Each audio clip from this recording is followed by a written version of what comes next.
entitled Pro Basketball Players About to Get Their Butts Kicked for What They Did to Trump After Winning Playoffs. The NBA just endured one of the most boring seasons in basketball history. A league based on a few super teams and a majority of average teams unable to compete with super teams made for boring games, and an NBA playoffs that was virtually unwatchable. The NBA playoffs not only took way too long, but it was so predictable that you didn't even have to watch it to know what would happen. The Golden State Warriors capped it off with their super team victory over the other super team, the Cleveland Cavaliers. Warriors were guided by Steph Curry and Kevin Durant, while Lebron the faker and flopper James and Kyrie Irving lead the way for the Cavs. Had the Cavs learned how to use Kevin Love, then maybe they would have had a better chance in the playoffs. Regardless of how bad the NBA season and playoffs were, the final zig in the zag is that the champion Warriors will allegedly snub the White House because they apparently don't like President Trump. That's right, folks. People are giving up a free trip to the White House to meet the president and they think anyone cares. Wrong. If you don't want to go, then don't go. If you think anyone cares, then you're wrong. No one cares if you go or not. The fact that these overpaid millionaires think anyone cares what they do off the court is hilarious. I didn't even know the NBA champs went to the White House until someone canceled and acted like it was a big deal. Good for you guys, as you have every right to do whatever you want to do, but let's not act like people really care or that this is even newsworthy, because it's not.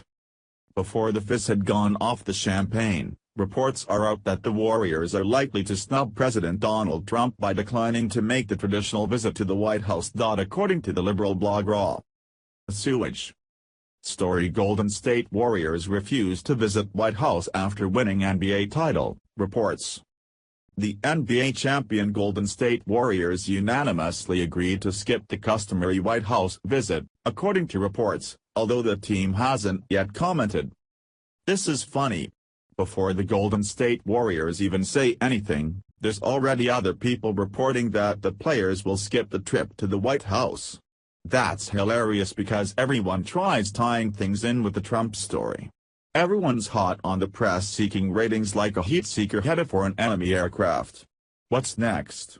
LeBron blames his next flop on Trump in the middle of a game next year? Can't people get an actual statement from the players or the team before they spout off with their hopes of getting the hot headline of the moment? Journalism and reporting is a joke, just like the NBA. Not that this is journalism or reporting, but real journalism and reporting has taken a huge nosedive, just like the excitement level of the NBA playoffs.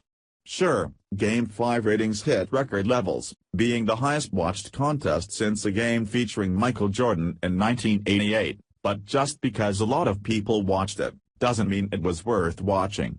We've all been duped before.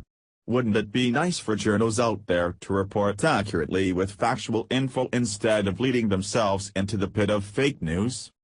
The team, led by superstars Stephen Curry and Kevin Durant, unanimously decided not to accept congratulations from President Donald Trump.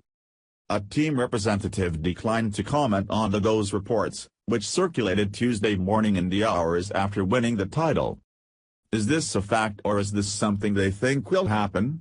If it's a fact, then why won't a team representative speak on the matter?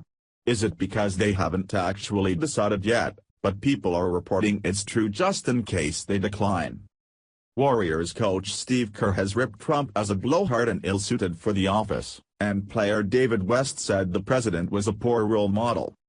All the tactics that he used to get elected are the very things that someone like me, who works with youth on a consistent basis, are the things that we try to talk our young folks out of being, West said. We try to talk our young people out of being bullies. We try to talk our young men out of disrespecting women. We try to talk our young people into being accepting of other people's opinions and other people's walks of life. He is the complete opposite of all of that, West added. I didn't know President Trump was supposed to be everyone's role model. Maybe the president should act like a role model. He is the face of the country and people should look up to him. Kids back in the day would say they want to be president. Kids today don't want to say that because it means they'll look like a fat reject who walked out of the tanning booth with orange skin and a cornstalk wig.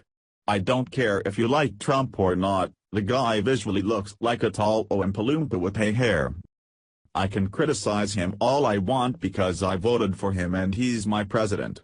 There was no way I was voting left and dealing with 4 years of libtards parading themselves around poor politics, PC mentalities, or gender confusion. Russia didn't influence my vote. It was the overall sludge of voters on the left who present themselves as victims and losers.